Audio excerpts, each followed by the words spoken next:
네, 오늘 하루도 주님의 기쁨이 충만하시기 바라겠습니다. 오늘 말씀은 베드로후서 1장 17절 말씀입니다. 지극히 큰 영광 중에서 이러한 소리가 그에게 나기를 이는 내 사랑하는 아들이요 내 기뻐하는 자라 하실 때에 그가 하나님 아버지께 존귀와 영광을 받으셨느니라. 아멘. 네, 오늘 말씀은 베드로가 직접 들은 말씀을 기록한 것입니다. 베드로가 직접 들은 게 뭐냐면 이는 내 사랑하는 아들이요 내 기뻐하는 자라 하는 소리를 직접 들었는데 언제 들었냐 하면 예수님과 함께 높은 산에 올라가셨을 때 예수님이 빛난 영광으로 변화되는 그런 신비한 경험을 하죠. 그때 하늘에서 음성이 들렸는데 이것은 성부 하나님이 직접 들려주신 음성이라는 것입니다. 자, 성부 하나님께서 직접 이 음성을 들려주시면서 제자들로 하여금 이 소리를 듣게 하셨는데요. 왜 그렇게 하셨던 것일까요?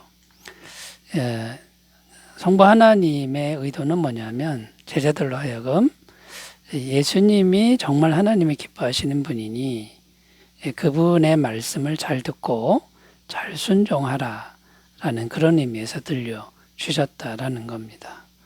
그러니까 정말 예수님만이 완벽하게 하나님을 기쁘시게 하는 그런 분이라는 건데요.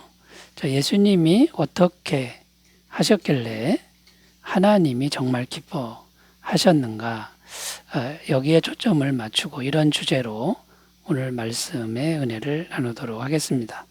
자, 첫 번째, 하나님이 기뻐하시는 사람은 어떤 사람인가? 첫 번째는요, 하나님께 전적으로 순종하는 사람이다라는 겁니다. 순종하는 사람을 하나님이 이제 기뻐하신다. 이것은 틀림없는 사실이고요. 순종이라고 하는 것이 신앙의 전부입니다. 그러니까 하나님 말씀에 순종하면 그것은 신앙생활 잘하는 거고요. 부모가 자녀를 대할 때도 자녀가 순종을 잘하면 부모가 그렇게 기뻐하시는 것이죠. 자, 그런데 예수님의 일생은 완벽한 순종의 일생이었다라는 겁니다. 그래서 그 예수님을 기뻐하신 이유는 완벽한 순종을 행하셨다라는 것이죠. 자, 사무엘상 15장 22절입니다. 사무엘이 이르되 여호와께서 번제와 다른 제사를 그의 목소리를 청종하는 것을 좋아하심같이 좋아하시겠나이까. 순종이 제사보다 낫고 듣는 것이 순양의 기름보다 나으니. 자, 이렇게 성경은 순종하는 것이 제사 행위보다 낫다. 그 다음에요, 듣는 것이 순양의 기름보다 낫다. 억만금의 헌금을 하는 것보다 낫다. 자, 이렇게 증언하고 있습니다. 그러니까 순종이라고 하는 것이 이렇게 중요하다라는 거고요. 신명기 18장 2절에서 6절입니다. 내가 내 하나님 여호와의 말씀을 청종하면 이 모든 복이 내게 임하며 내게 이르리니 성읍에서도 복을 받고 들에서도 복을 받을 것이며 내 몸의 자녀와 내 토지의 소산과 내 짐승의 새끼와 소와 양의 새끼가 복을 받을 것이며 내 광주리와 떡반죽 그릇이 복을 받을 것이며 내가 들어와도 복을 받고 나가도 복을 받을 것이니라. 하나님의 모든 복이 어떻게 오냐면 순종하는 데서부터 온다. 이런 말씀이 됩니다. 그러니까 순종하는 사람을 얼마나 하나님이 기뻐하시는지를 알 수 있는 거죠. 그런데 예수님은 완벽한 순종을 하셨다라는 것입니다. 일단 예수님의 내면 세계가 순종으로 충만합니다. 요한복음 5장 30절 내가 아무것도 스스로 할 수 없느라 듣는 대로 심판하노니 나는 나의 뜻대로 하려 하지 않고 나를 보내신 이의 뜻대로 하려 함으로 내 심판은 의로우니라. 예수님은 하나님이신데도요. 예수님의 내면 세계는 자기가 없습니다. 하나님이 하라는 대로 순종하겠다라는 의지로 가득하다라는 것이죠. 그리고 예수님은 매일매일 삶 속에서도 성실하게 순종하셨다라는 겁니다.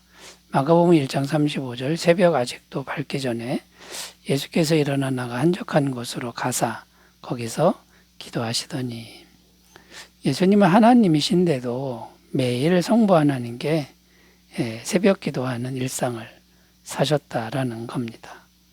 또 누가복음 2장 51절입니다. 예수께서 함께 내려가서 나사렛에 이르러 순종하여 반드시 받드시더라. 그 어머니는 이 모든 말을 마음에 두니라. 자, 예수님은 육신의 부모에게도 순종을 다하셨다. 그러니까 평범한 일상사 속에서도 순종으로 가득한 삶을 사셨다라고 증언하고 있습니다. 또 예수님은 고난 중에도 순종함을 배우셨다라고 말씀합니다. 히브리서 5장 8절입니다. 그가 아들이시면서도 받으신 고난으로 순종함을 배워서, 그러니까 순종함을 배울 게 없는 분이 무슨 순종함을 배우겠습니까? 그런데 순종을 계속하면서 내가 순종을 더 잘해야 되겠다, 이런 마음으로 순종하셨다라는 것이죠. 예수님의 일생은 순종으로 충만하셨다라는 것이고요. 그 순종의 정점이 바로 십자가라는 것입니다. 빌립보서 2장 6절 7절입니다. 그는 근본 하나님의 본체신 하나님과 동등됨을 취할 것으로 여기지 아니하시고 오히려 자기를 비워 종의 형체를 가지사 사람들과 같이 되셨고 사람의 모양으로 나타나서 자기를 낮추시고 죽기까지 복종하셨으니 곧 십자가에 죽으심이라. 완전한 순종이죠. 죽기까지 복종하는 그 순종의 모습입니다. 마태복음 26장 39절입니다. 조금 나아가서 얼굴을 땅에 대시고 엎드려 기도하여 이르시되 내 아버지여 할만 하시거든 이 잔을 내게서 지나가게 하옵소서. 그러나 나의 원대로 마시옵고 아버지의 원대로 하옵소서 하시고. 이렇게 겟세마네 동산에서 기도하실 때도 내 원대로 마시고 아버지의 원대로 하옵소서 하고 순종하는 그런 모습을 보여주고 있습니다. 자, 여러분, 하나님이 기뻐하시는 사람 첫 번째는 뭐니 해도 전적으로 순종하는 그런 사람이라는 거죠. 우리 모두 순종으로 살아가는 그런 삶이 되셨으면 좋겠습니다. 자, 두 번째로 가겠습니다. 하나님이 어떤 사람을 기뻐하시냐. 두 번째는 하나님께 항상 기도하는 사람이다라는 겁니다. 자, 하나님이 기도하는 사람을 왜 기뻐하시는 걸까요? 기도라고 하는 건요, 하나님을 찾는 행위이기 때문이라는 것입니다.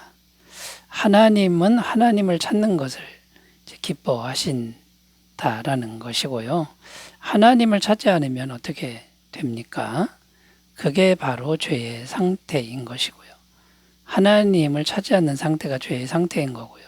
저주의 상태이고 형벌과 징계가 따르게 됩니다. 그래서 하나님은 언제나 하나님을 찾아라 이렇게 성경 곳곳에서 말씀하고 있습니다. 이사야 55장 6절입니다. 너희는 여호와를 만날 만한 때에 찾으라. 가까이 계실 때에 그를 부르라. 그래서 성경은 항상 하나님을 찾아라. 여기 보면 지금 찾아라. 미루지 마라. 이런 의미가 담겨 있는 거고요. 예레미야 33장 3절입니다. 너는 내게 부르짖으라. 내가 내게 응답하겠고 내가 알지 못하는 크고 은밀한 일을 내게 보이리라. 자, 하나님은 크고 은밀한 일을 보여주고 싶어 하십니다. 그런데 네가 나를 찾아야 보여주지 않겠느냐. 찾지 않으면 안 보여준다. 이런 뉘앙스가 담겨져 있는 겁니다. 그러니까 너는 내게 부르짖으라. 이것은 하나님을 간절한 마음으로 찾으라. 이런 의미가 되는 거죠. 신약 성경의 데살로니가전서 5장 17절 말씀에는요, 쉬지 말고 기도하라 라고 말씀하고 있습니다. 자, 여러분, 쉬지 말고 기도하라. 이건요, 항상 하나님을 무시로 찾으라. 이런 의미가 되는 것이죠. 하나님이 얼마나 하나님을 찾기를 바라시는지를 알 수 있습니다. 자, 그런데 하나님은 찾기만 하면 반드시 만나 주신다고 약속하십니다. 찾기만 해라. 내가 만나 주겠다. 이런 뉘앙스죠. 잠언 8장 17절 나를 사랑하는 자들이 나의 사랑을 입으며 나를 간절히 찾는 자가 나를 만날 것이니라. 이렇게 약속하고 있고요. 예레미야 29장 12절 13절 너희가 내게 부르짖으며 내게 와서 기도하면 내가 너희들의 기도를 들을 것이요 너희가 온 마음으로 나를 구하면 나를 찾을 것이요 나를 만나리라. 찾기만 해라. 내가 만나주겠다.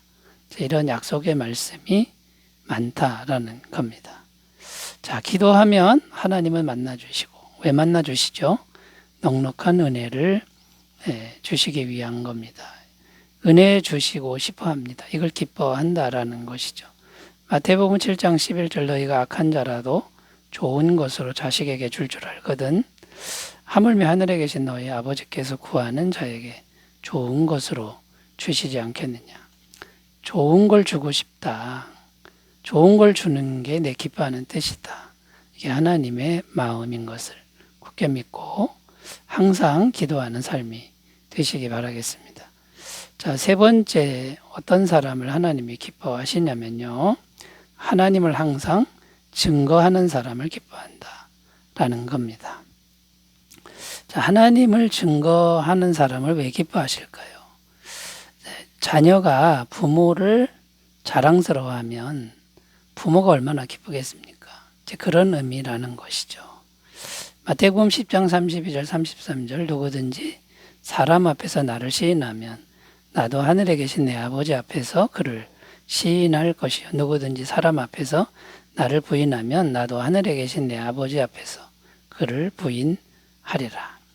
자, 여러분 그러므로 우리가 하나님을 증거하면요 하나님 아버지를 자랑스러워한다라는 것임을 꼭 기억하셨으면 좋겠고 그것이 하나님께 큰 기쁨이 된다라는 것을 믿으셨으면 좋겠습니다. 또 하나님을 증거하는 사람은 왜 기뻐하냐면요 하나님을 증거할 때에만 죽어가는 영혼들이 살아날 수 있기 때문이라는 겁니다.